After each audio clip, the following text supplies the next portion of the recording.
¡Listo! Ya tiene todos los ingredientes que venían en la receta original. Pero yo lo siento como bajito de integración, como muy desabrido. Sí, échale algo de...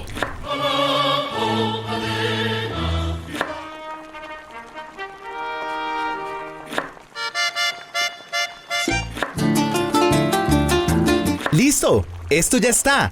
Lo acompañamos de muchas palabras y este plato queda perfecto. La comunicación sabe mejor con participación, paz y convivencia. Escuela Binacional de Comunicación Comunitaria, una oportunidad para aprender, participar e integrarse. Proyecto Escuela Binacional de Comunicación Comunitaria, un salón seguro para hablar y aprender sobre el derecho a la comunicación y a la movilidad humana en contexto de migración. Hoy presentamos la educación como derecho en la frontera.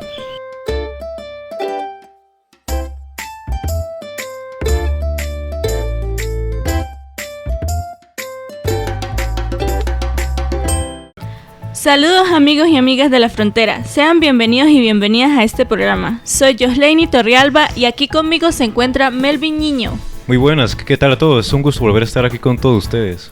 Y Stephanie Barrientos. Hola a todos, un placer estar aquí con ustedes. ¿Cómo va todo? Bueno, a mí casi no me han escuchado, pero aquí estoy. Estamos en Escuchamos a la Frontera, comunicando desde la Escuela Binacional de Comunicación. Hoy presentaremos este programa. Bueno, el tema es Derecho a la Educación.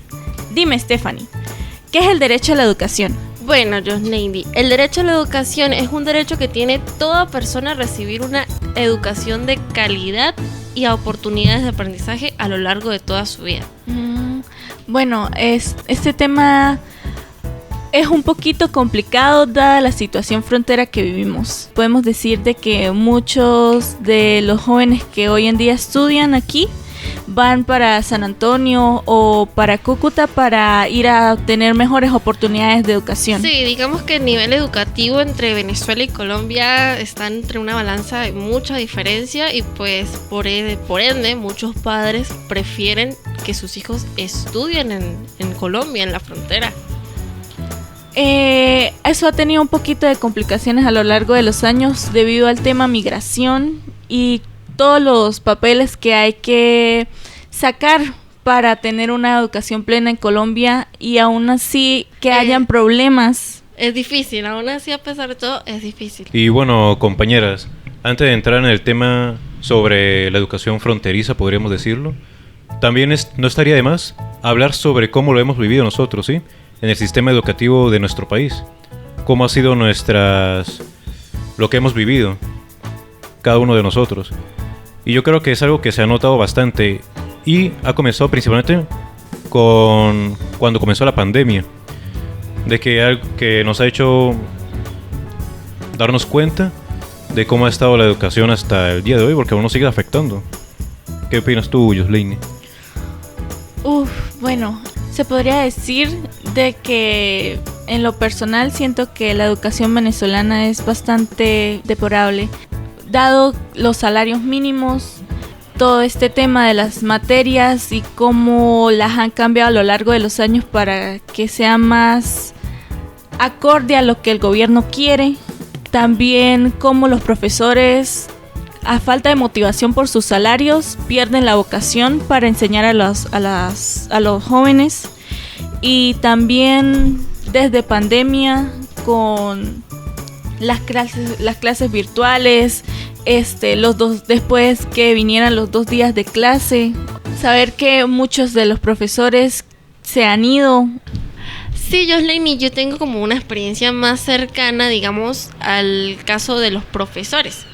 Mi mamá es licenciada en educación especial y es pedagoga en educación especial y dificultad para el aprendizaje, y aparte de todo eso tiene un diplomado en dificultad para el aprendizaje y ella gana solamente 280 bolívares, que vienen siendo en dólares como $8 al mes. Y pues bueno, mucho de esto de que la educación esté tan mal depende en algunos casos del mismo salario que tienen algunos profesores. porque es una realidad que no todos tienen vocación por la miseria de sueldo que ganan.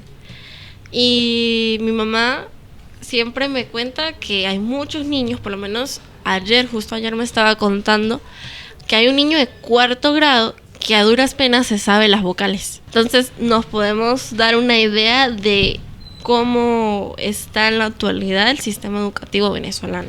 No, sí, porque también podríamos decirlo por el lado de nosotros, ¿no? Que bueno, cada uno estudiamos que si... En una institución diferente. Ajá, cada uno estudió en una distinta, desde primaria, bachiller y universitaria incluso.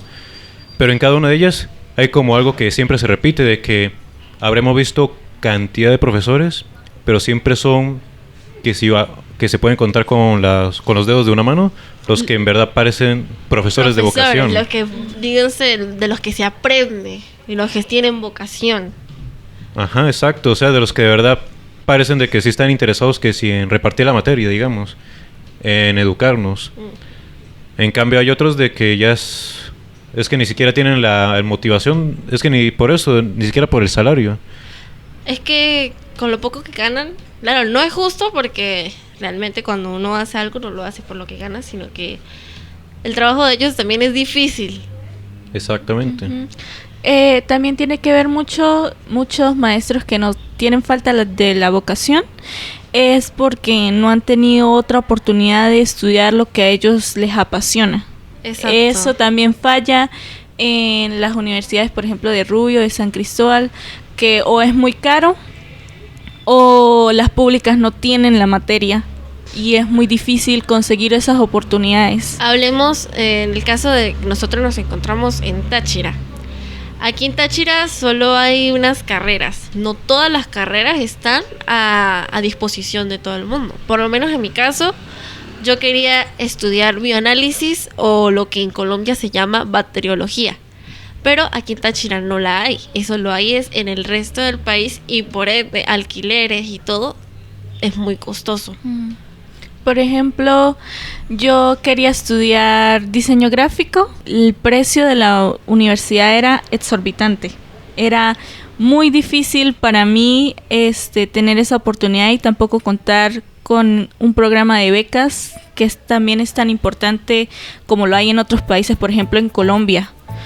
Y no solo hablemos como que de las carreras y eso, sino que también hablemos de las instalaciones de las instituciones, porque por lo menos yo estudié el bachillerato en un liceo público y hasta cuando yo estudié había salones en los que llovía más adentro que afuera y ahorita en la actualidad esa institución está que se cae. Está agrietada, está mal. Pero no solamente las públicas, sino hasta las privadas. Sí. De que se supone que, bueno, dicen privadas, públicas. Debería haber una diferencia significativa, podríamos decir, en estos casos. Pero yo donde estudié, habían lugares en los salones, en los que el ventilador del techo parecía que se caía. Se iba a caer. Uy, los baños. Era horrible los baños. Todavía los recuerdo. Creo que eso es horrible, así sea pública o privada. Sí. Bueno, chicos, vamos a ver la perspectiva de la ocasión desde el tema de la migración. Pero primero un pequeño corte musical. Ya retornamos. Escuela Binacional de Comunicación Comunitaria. El dulce sabor de la convivencia, la paz y la integración.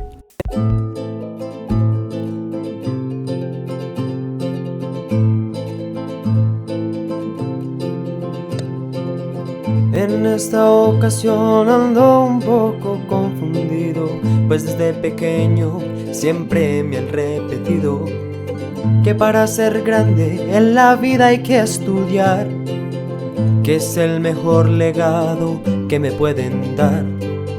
Pero hoy que estoy ante el pizarrón, me dice el profe que hay una situación que nos atormenta, la desfinanciación, y que las futuras generaciones quieren atención. Clama el pueblo por saber, no somos mercancía para vender, no a la deuda o a la privatización. Queremos estudiar para cambiar nuestra nación.